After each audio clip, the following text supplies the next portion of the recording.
हमारे कुछ रिश्तेदार सऊदी अरब में काम करते थे। इन लोगों का वहाँ अपना कारोबार था। मुझे जब भी मौका मिलता था मैं इनसे यही कहता कि खुदा के लिए अम्मा बीमार हैं, बेवा हैं, आप लोग मुझे भी अपने साथ सऊदी अरब काम करने के लिए बुला लें ताकि मैं अपनी माँ का सहारा बन सकूं। ये लोग मेरे ताया के बेटे थे। इन दिनों मेरी उम्र मुश्किल से 17-18 साल होगी। ताया का बड़ा बेटा तहसीन हमेशा मेरी बात सुनता और कहता, तुम अभी छोटे हो, अभी तुम वहीं पर पढ़ाई करो, इसके बाद तुम्हारा कुछ देखेंगे। मगर फिर अम्मा के भरपूर इसरार पर तहसीन भाई ने मुझे अपने साथ सऊदी अरब बुला लिया।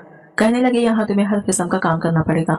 मैंने तुम्हारी माँ को इसलिए नहीं बताया कि कहीं इनको परेशानी ना हो, वरना तो अभी तक तुम्हारा शनाख्ती कार्ड नहीं बना। तुम्हें यहाँ पर बुलाना ही एक मुश्किल का काम था, इसलिए अब जो काम कहा जाएगा वही करोगी। इसके बदले में तनख्वाह तो तुम्हारी अम्मा को हर महीना भेज दूंगा। मैंने कहा, जी बेहतर।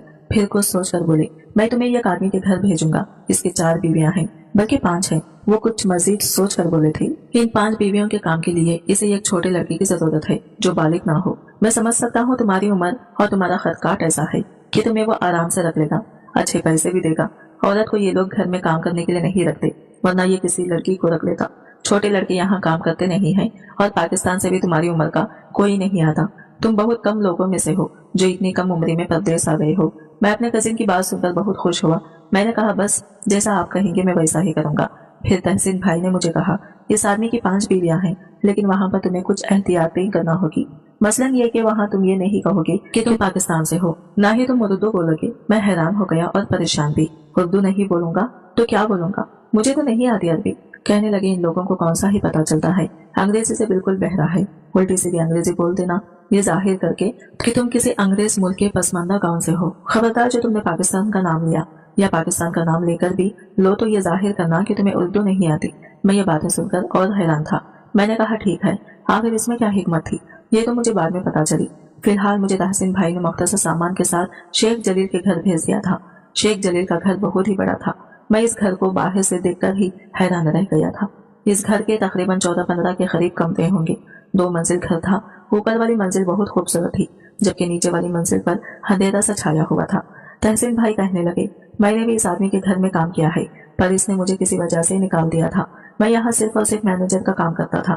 इस घर के मसले बहुत होते हैं, इसलिए अगर तुम दिल लगी से काम करोगे, इन मुस्लिमों को निपटाते रहोगे, तो तुम्हारी जिंदगी आसान हो जाएगी। ये आदमी तुम्हें तुम्हारी सोच से बढ़कर देगा। इसकी जिंदगी में सब कुछ है, लेकिन सुकून नहीं है। इसकी बातें सुनकर मैं पर उम्मीद हो गया था, पर यह नहीं जानता था कि इस घर में आकर मेरी जिंदगी और मेरी सोच बदलने वाली है।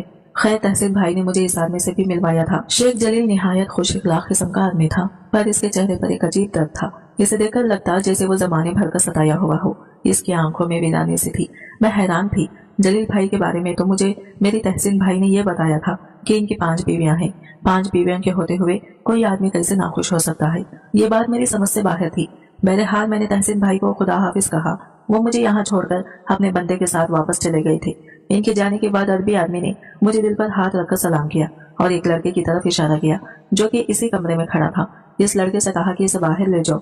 वो लड़का मुझे जाना पहचाना सा लगा था। बार बार पीछे मुड़कर देखता, फिर मुझे बड़े राजदारी वाले अंदाज में ऊपर लेकर गया। सीढ़ियां चढ़कर ऊपर आते ही सरगोशी वाले अंदाज में बोला, मुझे पता है कि तुम पाकिस्तानी हो, मैं बांग्लादेशी हूँ, लेकिन खुदा के लिए यहाँ पर इस बात का प्रचार मत करना कि तुम्हें हिंदी या उर्दू समझ आती है। इसकी भी एक खास वजह है जो तुम्हें बाद में मालूम हो जाएगी। मैं हैरान था कि हर कोई मुझे यही बात क्यों कह रहा है। क्या शेख को किसी की पाकिस्तानी होने से मसला था? अगर था तो तहसीन भाई के साथ तो वो इस तरह पेश आया था जैसे कि वो इनके दोस्त हो। खैर, मुझे इस लड़के जिसका नाम टीपल था मुझे सारा काम समझा दिया। इसने कहा था कि इस आदमी की 5 बीवियां हैं, इनको कभी ना कभी कोई ना कोई काम पड़ जाता है, इसलिए इनको बाहर जाने की जरूरत होती है या फिर घर बैठकर ही वो कोई चीज मंगवाती है। तुमको फौरन ही इनको सब कुछ लाकर देना है जो वो मांगेंगी, और हाँ, किसी से कोई बात पूछने की जरूरत नहीं है। अब तुम्हारे जहन में ये भी सवाल आ रहा होगा कि शेख की 5 बीवियां कैसे हैं, क्योंकि ये तो मुसलमान है। मुसलमान बस 4 बीवियां ही रख सकता है। मैंने हाँ में सर हिला दिया। बात यह है कि जो नीचे वाले पोर्शन में सबसे कम उम्र वाली लड़की रहती है, इसको शेख ने तलाक दे दी है। वो इनकी बीवी तो है, लेकिन तलाक याफ्ता है। शेख इसके पास नहीं जाता, सिर्फ अपनी 4 बीवियों के साथ रहता है। और बेहतर यही होगा तुम अपने काम से काम रखो। आज के बाद ये बात किसी से मत पूछना। मैं इसकी बातों पर अमल करते हुए वहां से निकल आया था।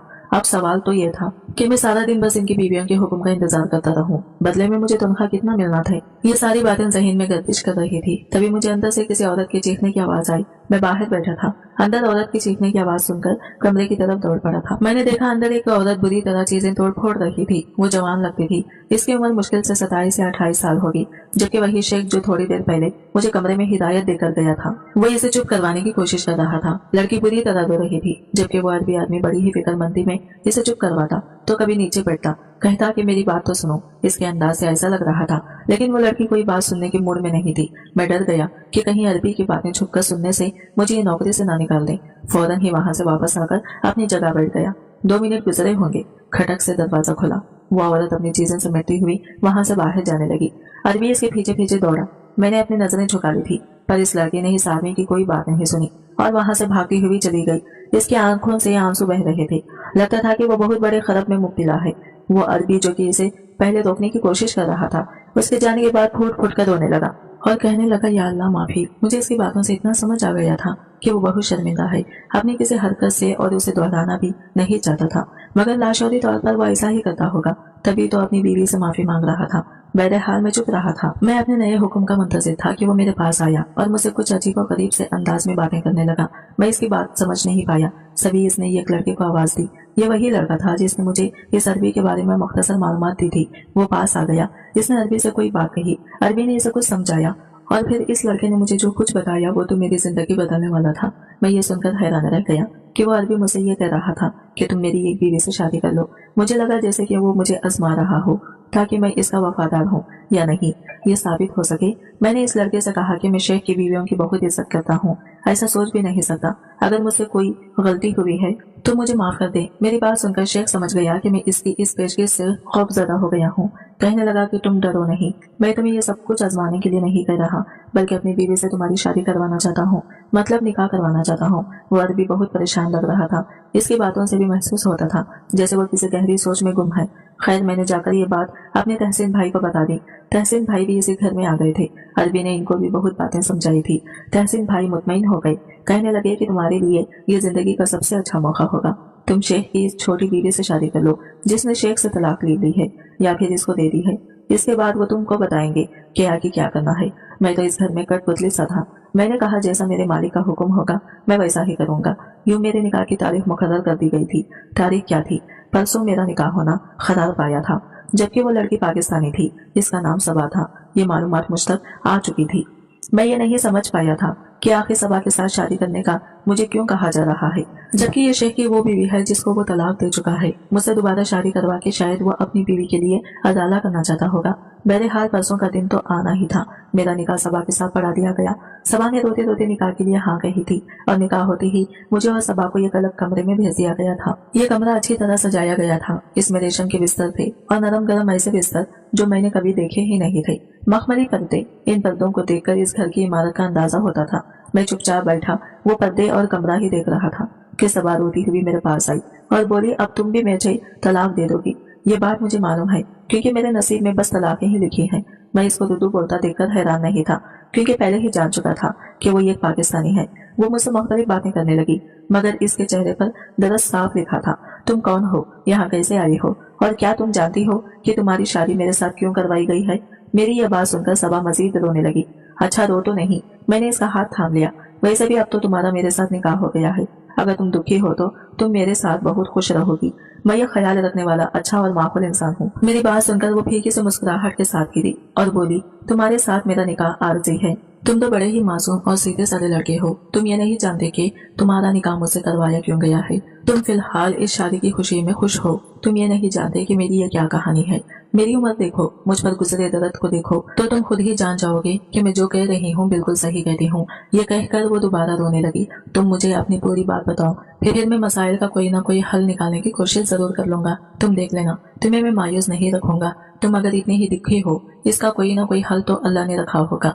ये तो है। वो एकदम खुश हो गई थी। चलो मैं तुम्हें अपनी कहानी सुनाती हूँ, फिर तुम समझ जाओगे कि शेख की हर बीवी इसके कमरे से आने के बाद रोती क्यों है और क्यों इसके साथ कोई भी औरत बस नहीं पाती। इसके साथ अब तुम औरतों की शादी हो चुकी है। क्या तुम ये सोच भी सकते हो 3 शादियां पर खर्चा कितना आता है और वो लड़कियां ढूंढने में वक्त कितना लगता है।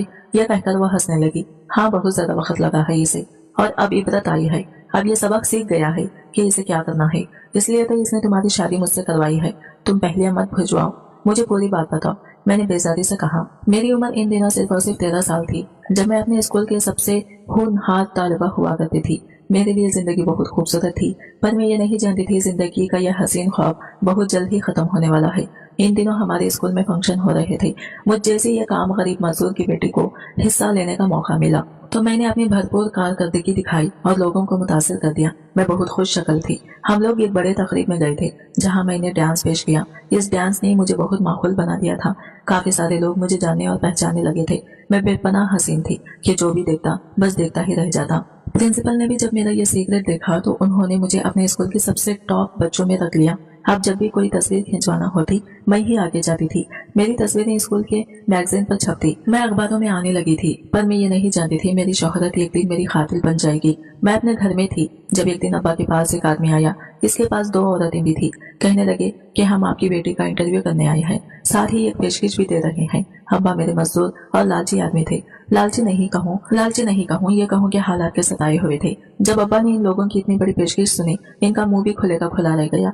दरअसल ये लोग अब्बा से कहने आए थे कि इनकी बेटी को सऊदी अरब लेकर जाएंगे, पढ़ाई लिखाएंगे और साथ ही नौकरी भी करवाएंगे। तनख्वाह हर महीना बाकायदगी से अब्बा को भेजेंगे। अब्बा ने शायद ऐसी बातें पहली दफा सुनी थी। बैठे बिठाए इन्हें करोड़ों रुपयों का लालच दिया गया। अब्बा खुशी से फूले न समा रहे थे। साथ में औरतें भी थी, इसलिए इन लोगों पर यकीन कर लिया। हम क्या जानते थे कि ये लोग तो इंसानों के रूप में भेड़िए हैं। मुझे नहीं मालूम कि इन लोगों ने बाकी की कार्रवाई कैसे मुकम्मल की, लेकिन मुख्तसर से कागजात बनाने के साथ मुझे हवाई जहाज में बिठा दिया गया और फिर मेरी किस्मत में इसी दिन पलटा खाया। मुझे जब यहाँ लाया गया, मैं पूरा रास्ता जहाज में यही सोचती रही कि मैं आगे जाकर बहुत बड़े स्कूल में पढ़ाई जारी रखूंगी। पर जब मुझे लाहौर लाया गया, एयरपोर्ट पर मुझे एक लड़की ने इस्तकबाल भी किया और मेरी खूब पूछताछ की गई थी। वो लड़की मुझे एक बहुत खूबसूरत बड़े सफेद रंग की होटल में ले गई।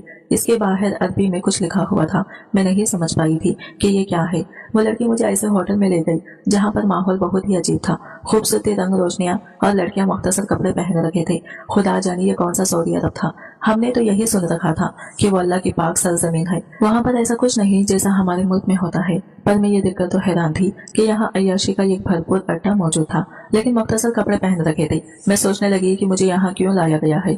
ये जगह तो हम जैसी लड़कियों के लिए नहीं है। ना ही यहाँ कोई स्कूल की लड़की नजर आ रही थी। मुख्तलिफ राह टराइयों से गुजरती हुई वो लड़की मुझे एक बड़े से हॉल में ले गई जहाँ पर एक ब्यूटी पार्लर जैसी जगह थी। इस ब्यूटी पार्लर में मेरे बाल बनाए गए, मुझे आमदा अच्छे कपड़े पहनाए गए। मैं किसी शहजादी की तरह लग रही थी। मुझे अपने आप पर बेरख्श आ रहा था। मुझे सुर्ख रंग की पोशाक पहनाई गई। मेरे सर पर एक टोपी रखकर मुझे ऐसे तैयार किया गया जैसे तुम फिल्मों और ड्रामों में शहजादियों को देखते हो। मैं बेपनाह खूबसूरत लग रही थी। दुनिया की सबसे हसीन लड़की इस वक्त मैं ही मालूम हो रही थी। फिर मुझे एक और कमरे में ले जाया गया। ये देखकर मेरे तो कदमों तले से जमीन निकल गई कि वहाँ पर सोफे पर एक आदमी बदजमान था जिसने अपने बाजू दोनों तरफ फैला रखे थे। मुझे देखते ही इसकी आंखों में हवस उभर आई। और फिर क्या था, इसने मुझे बर्बाद करना अपना हक समझा। वो मुझे बहुत दूर से बुक करके लाया था। ये सारा खेल, सारा जाल उसी ने तो बिछाया था। एक दिन अखबार में इसी मेरी तस्वीर देखकर मैं पसंद आ गई। बस वहीं से इसने मुझे बर्बाद करने की ठान ली। जब पता करवाया तो पता चला मेरे माँ बाप भी करीब से हैं। फिर क्या था, इनको लालच दिया और हफ्तों के दिनों में मुझे यहाँ लेकर आ गया। अब मैं इसके सामने सजी सजाई रेशम की गठरी की तरह पेश की जा रही थी। मैं बहुत रोई थी, चीखी चिल्लाई थी, मेरी किसी ने नहीं सुनी। वो दिन मेरी जिंदगी का सबसे बुरा दिन था। इस सब के बदले में मेरे अम्मा अब्बा को पैसे भेजे जाते रहे। वो खुश थे और जब भी मौका मिलता मेरी अच्छी तस्वीरें बनाकर इन्हें भेज देते, जिससे लगता कि मैं स्कूल में पढ़ रही हूँ। फिर कुछ दिन गुजरे, इस अरबी ने मुझसे शादी कर ली। कहने लगा कि मैं तुम्हें अपनी बीवी बनाकर रखूंगा। लेकिन मुझे इसकी क्या समझ आती। वो तो अरबी में बात करता था और मैं उर्दू बोलती और समझती थी। एक दिन इसने ऐसा किया जो मेरे वहमो गुमान में भी नहीं था। मुझसे कोई बात कह रहा था, मुझे समझ नहीं आई तो मुझे तलाक दे दी। तलाक देकर मुझे इस कारखोटरी में फेंक दिया। फिर मुझ पर जुल्म करने लगा, इतने जुल्म के जो मैंने जिंदगी भर नहीं सहे थे। मुझे अपनी जिंदगी से नफरत हो गई। लगने लगा जैसे मौत ही मुझे इस सारे गम से निजात दिला पाएगी। मैं दिन रात नमाज पढ़ती, अल्लाह से दुआ करती थी। मुझे ये समझ नहीं आती थी कि मेरी यह खैर कब खत्म होगी। इस आदमी को वो सजा दी कि वो जिंदगी भर के लिए उजड़ गया। इसे ऐसी बीमारी लाहक हो गई, कोई औरत इसके पास नहीं रहती। इसे गुस्सा आता है, इसे गुस्से के दौरे पड़े हैं और ये ऐसी खराफत बातें करता है कि कोई भी औरत इसके साथ नहीं रहती, इसे छोड़कर चली जाती है। अब इसे अच्छी तरह से समझ आ गया है, एहसास हो गया है इसको कि मेरा दिल दुखाने, मुझ पर तशद्दुद करने और मुझ जैसे नेक लड़की को एक घर से उठाकर अपने अयाश खाने में लाने का क्या अंजाम होता है। मैंने सब्र किया, हर रोज अल्लाह से दुआ की। अल्लाह ने इसके दिल में खुद ये एहसास डाला, कोई औरत इसके साथ नहीं रही जब से मैं इसकी जिंदगी में आई हूँ। अब ये तुम्हारी शादी मेरे साथ करवाकर इस बात का अजाला करना चाहता है, पर मुझे लगता है कुछ अरसे के बाद ये तुम्हें कहेगा कि तुम मेरी बीवी को तलाक दे दो ताकि अब मैं दोबारा इससे शादी कर सकूं। इसको यही जहनियत समझ आती है। ये कहकर वो तो खामोश हो गई। मुझ पर लर्जा तारी हो गया कि ये कौम कितनी अयाश है। क्या वाकई में इस बेचारी लड़की को ऐसे ही उठाकर लाया होगा? मेरी तो परेशानी की इंतहा न थी। मैंने ये सारी बातें तहसीन भाई को बता दी। तहसीन भाई बोले कि मैं इससे पहले से ही वाकिफ था। पहले ही आदमी डरता था कि मैं किसी उर्दू बोलने वाले आदमी को ना लेकर आऊं, लेकिन अभी आपने इस जुर्म से तंग आ गया है।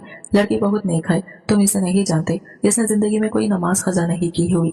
ये आदमी खुद भी इसकी बहुत तारीफ करता है, लेकिन अब वो इसके लिए एक नाजुक बनकर रह गई है। जब तक वो इसके घर में रहेगी तब तक ये आदमी बर्बाद ही रहेगा, हजर कर रहेगा। इसलिए ये इसकी शादी करवाकर रुखसत करना चाहता है, वापस अपने माँ बाप के घर भेजना चाहता है। ये तो अच्छा हुआ इसके साथ तुम्हारी शादी हो गई। मैं जलील से कहूंगा कि वो तुम्हें तलाक देने पर मजबूर ना करें, और जैसा सबा सोच रही है वैसा न हो। वैसा ही हुआ। तहसीन भाई ने जलील से बात की। जलील मान गया। इसने सबा को मेरे साथ रुखसत कर दिया और हमें अच्छी खासी रकम भी दी। इसने सबा की जिंदगी बर्बाद की थी, इसे आबाद करने की भी भरपूर कोशिश की, यहाँ तक कि सबा के नाम एक खूबसूरत घर कर दिया। इस घर में और सबा रहने लगे। सबा के चेहरे पर मुस्कुराहट नाम की तो कोई चीज नहीं, पर मेरी माँ बहुत खुश है। माँ को मैंने सबा की कहानी नहीं बताई, बस ये बताया है कि वो बहुत नेक लड़की है, और इसमें कोई शक नहीं कि सबा जैसी नेक लड़कियां आजकल जमाने में ढूंढने से नहीं मिलती। आज की वीडियो कहानी आपको कैसी लगी कमेंट करके जरूर बताएगा, और वीडियो अच्छी लगी है तो लाइक शेयर जरूर कीजिएगा। हमारे चैनल को सब्सक्राइब करें फ्रेंड्स। मिलते हैं अगले वीडियो के साथ, तब तक के लिए बाय बाय।